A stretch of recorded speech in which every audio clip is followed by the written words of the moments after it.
Hello Fish Addicts, this is Eric. Today I'm going to do a video about where you're getting your information. We get this daily. It is a major pain in the butt, to be totally honest with you. There's a lot of information out there coming from a lot of different stores, a lot of different people online. And people are always asking, I hear this person told me this guy told me that, I went to this store. Even even within our own employees, we will give different advice.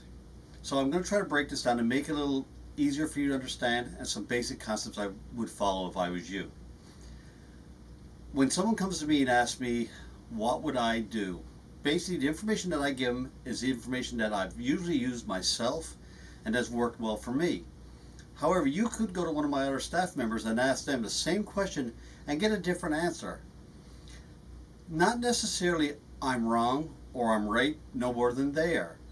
The way I try to explain to most customers, since we live in Langley, I'm just outside Vancouver, British Columbia, the way I give it as an example is, if you ask me how to get to Vancouver from Langley, I'll give you a set of directions. You can ask the next 10 customers that come through my door, how do I get to Langley, from Langley into Vancouver? And you could actually get 10 different sets of directions. Now, who is wrong? Nobody's wrong if you always end up in Vancouver. It's just we all have our own way of getting there. So what works for me may not work for you or work for somebody else, as well as what I find it works the easiest. Even though it's the same job that we're trying to do, one person may look at it as like, oh my God, taking care of a 33-gallon tank, that's a lot of work. The next person comes along and says, a 33-gallon tank, that's a piece of cake. It's still just a 33-gallon tank that's being taken care of. It's just a matter of your mindset, how you look at it, and which way you want to go about doing it. For information online, this is a big one. I'm not a big fan of most forums, and here's the reason why. Because when you go on these forums, you hear the term keyboard warrior and all this. Online, everybody is an expert. Everybody. The problem with that is the person that you're listening to online, you don't know if they even have a fish tank. Maybe their friend has a fish tank. Maybe they're just copying, pasting information that they've read somewhere, looked up, whatnot. There is lots of great information out there online. There's lots of guys out there that know way more information than I know. And I don't have a problem with that. It's great, because then it gives me something to learn from.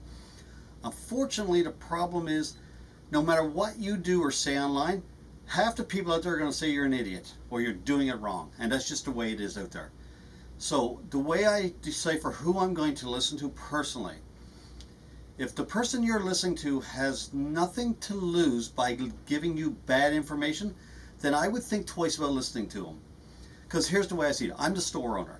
This is what feeds my family and takes care of, it's my business. If I give you bad information and you go home and your tank crashes or something goes wrong, two or three things can happen. One, you get out of the hobby. You know what, you're frustrated, you're fed up with it, it's not working out. You sell the tank, or it's in the garage or whatever. I just lost a hobbyist. That doesn't benefit me in the least. I need return customers coming in to support me. So ideally, I want to get the best information I can to you so you can have the most success, so you'll come back years after years. Plus, if you have a really nice tank set up and your friends drop over, they look at your tank and they're like, wow, that tank's beautiful. Then you're going to say, oh yeah, go to Fish Addicts. They'll set you up, they'll help you out. I pick up more customers, which more money in my family's pocket, which we return as a better business overall. When you go online, if somebody tells you something and they give you bad information and it goes home and your tank crashes and you're out of that business, blah, blah, blah, blah, there's no repercussions to it. That person doesn't care. They're not going to suffer. Me, if I give you bad, you're out of hobby, or you're going telling your friends, don't go to Fish Addicts. They don't know what they're talking about. They sold me this, they did that. That's going to hurt my business. So be very careful on who you do listen to out there. There is great guys out there, and there's a lot of bad people out there too. So you know what? That's something I always go by. Make sure whoever you listen to has something to lose if they guide you the wrong way. That's all I'm going to talk about today. This is Eric. You like, subscribe, and comment, and I will talk to you guys later. Have a good night.